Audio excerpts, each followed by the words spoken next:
Pada agresi pertama Belanda ke Aceh bersama 2.100 tentara pribumi dari Jawa, Belanda mengikut sertakan 1.000 orang hukuman sebagai pekerja. 220 di antaranya adalah wanita. Keberadaan mereka di Aceh selain sebagai pekerja paksa yang membangun rel kereta api, juga pengangkut logistik. Sebagian dari budak asal Jawa itu meninggal karena letih dan lapar. Dalam buku Aceh, Hasil Zegraf mengatakan kuburan para pekerja paksa itu dibuat seadanya. Malah tak jarang mayat-mayat orang hukuman itu dibiarkan tergeletak begitu saja. Mayat-mayat itu ada yang jadi makanan binatang buas, tulis Zegraf. Sebelum lebih jauh kita mengupasnya, tekan dulu subscribe, like, dan share agar sejarah Aceh lebih terpandang di mata dunia.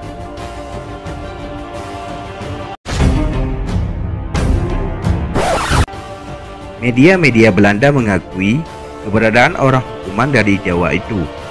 Denis Redesdansche koran misalnya. Pada edisi Januari 1983, koran itu menulis,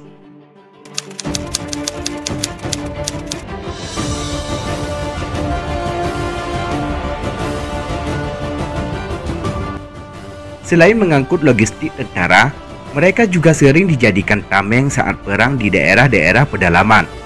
Malah ada yang ikut berperang. Sebagai upah, mereka hanya mengharapkan keringanan hukuman atau bahkan dibebaskan dari status budak. Kadangkala untuk resiko yang sangat besar sekalipun, para pekerja paksa itu mempertaruhkan nyawanya hanya untuk mendapatkan sebatang rokok dari Marseille. Lebih beruntung bila mereka diberikan baju bekas milik tentara Belanda tersebut. Ketika tentara Belanda baru memiliki 18 batalion infanteri di Aceh, para pekerja paksa itu yang mengorbankan segalanya untuk mendapatkan sedikit hadiah atau dikurangi masa hukuman. Kumpulan pekerja paksa ini dijuluki sebagai Batalion ke-19 atau Batalion Merah, sesuai dengan baju yang mereka pakai.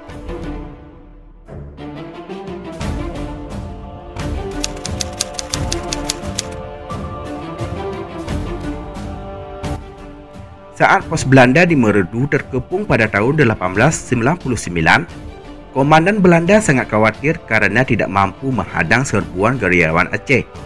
Padahal dalam benteng itu terdapat 150 pasukan Belanda yang segar bugar.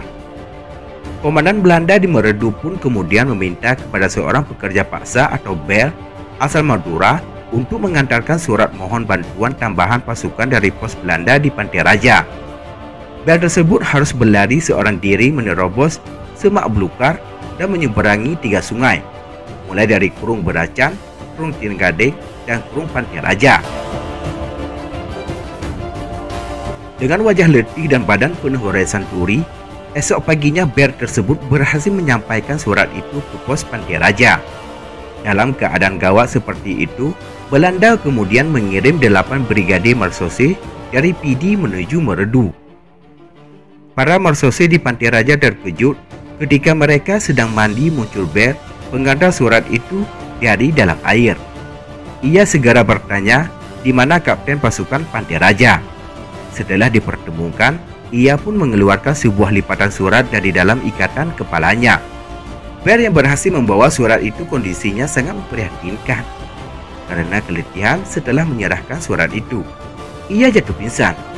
Ketika sadar, kepadanya kemudian diberikan semangkuk coklat, roti, dan sepotong daging tebal sebagai imbalan. Seorang pekerja paksa maklum bahwa dengan keberhasilannya melaksanakan tugas yang berani seperti itu, sudah dapat dipastikan kebebasan penuh. Namun beberapa banyak dari mereka itu yang tidak pernah dapat kembali dari menjalankan perintah seperti itu. Siapa yang dapat mengetahui bagaimana cara kematian mereka? Tulis Zegraf.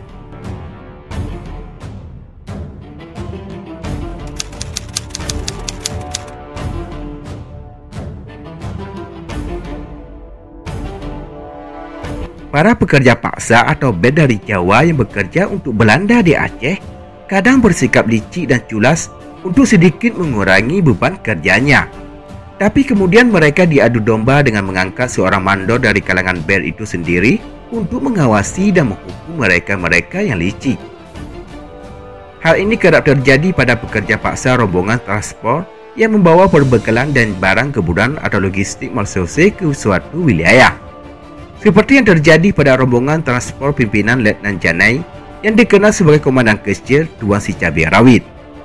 Janai merupakan seorang letnan yang masih muda. Pada tahun 1905, dengan kekuatan 2 pasukan infanteri bersenjata 40 karaben dengan bayonet, mengawasi 400 pekerja paksa dari Kuala Simpang ke penampaan Blangkejeren. Barisan pekerja paksa yang mengangkut barang-barang tersebut panjangnya melebihi 1 km dan diawasi oleh 40 tentara.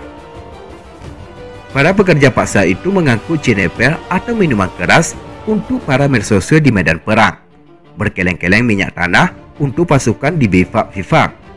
Barang bawaan itu tentu sangat memberatkan para pekerja paksa. Dengan mendaki gunung dan menuruni lembah, mereka memikul beban berat itu. Di punggung mereka, barang-barang tersebut diikatkan. Namun para pekerja paksa yang licik dengan segala cara membuat agar muatan barang yang dibawanya itu berkurang sedikit demi sedikit. Kaleng-kaleng minyak dibuatnya menjadi obor dengan cara menumbukkan benda keras dan tajam ke kaleng-kaleng minyak itu sehingga sedikit demi sedikit minyak itu tumpah. Begitu juga dengan minuman keras.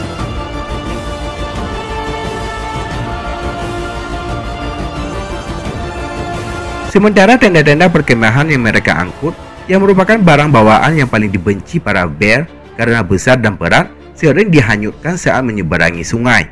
Sehingga ketika sampai ke tujuan, barang bawaan mereka tinggal setengahnya saja.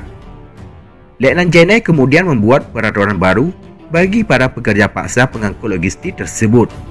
Pekerja paksa yang dianggap paling berandal dan ditakuti diangkatnya sebagai mandor untuk mengawasi para pekerja paksa lainnya. Kepada para mandor itu diberi tanggung jawab menjaga agar barang bawaan tidak berkurang satupun. Setelah berjalan beberapa hari, pasukan Janai yang mengawasi 400 pekerja paksa itu kemudian tiba di Berawang Tingke, suatu daerah yang dianggap angker waktu itu. Di sana mereka harus menyeberangi sungai Wih Ni Oreng. Dari seberang sungai mereka ditembaki oleh para pejuang Aceh. Sementara 40 tentara Belanda pimpinan Letnan Janai yang mengawasi pekerja paksa tersebut membalas tembakan para pejuang Aceh yang berada di tebing sungai. Sementara para pekerja paksa yang membawa barang yang berada paling belakang tidak mendapat pengamanan. Dari rumput alang-alang, 20 orang gaya keluar menyerang dan merampas barang-barang bawaan para pekerja paksa tersebut.